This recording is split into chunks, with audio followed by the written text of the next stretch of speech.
Guys, আজকে দেখুন এই সাবুদানাগুলো সামান্য 1 ঘন্টা ধরে ভিজিয়ে রেখেছিলাম। ভিজিয়ে রাখা হয়ে গেছে। এদিকে বাদামটা ড্রাই রোস্ট করে নিচ্ছি বন্ধুরা। এদিকে তেলে জিরে ফোড়ন দিয়ে তারপরে আমরা এখানে দিয়ে দিলাম আলু কুচি কুচি করা। একটা মাঝারি সাইজের আলু দিয়েছি বন্ধুরা। আলু দেওয়া হয়ে গেছে। এবার সামান্য একটা গাজর দিয়ে দেবো। গাজর দিয়ে নাড়াচাড়া করে নিয়েছি। এবার আমরা বিনস দেবো। বিনস এবার একটু সামান্য নুন দিয়ে দেবো বন্ধুরা। দিয়ে কাজু দিয়ে দেবো। কাজু দিয়ে নাড়াচাড়া করে নিয়ে আমরা আবার খানিকক্ষণ পরে একটু হলুদ দিয়ে দেবো বন্ধুরা। হলুদ, জিরে আর ঘি দিয়ে একটু নাড়াচাড়া করে ওদিকে আপনি চাইলে কিশমিশও দিতে পারেন। এবার বন্ধুরা আস্তে আস্তে ওই সাবুদানা ভেজানো ছিল ওইটা আস্তে আস্তে দিয়ে দিয়েছি। দিয়ে ঘাঁটাঘাঁটি করেছি। এবার 2-3টে লঙ্কা চেরা দিয়ে দিয়েছি।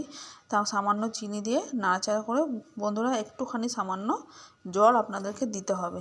দেখুন গরম মশলা দিয়ে দিয়েছি। পুরো আমার রেডি হয়ে গেছে। ওপরে বাদামটা ছিটিয়ে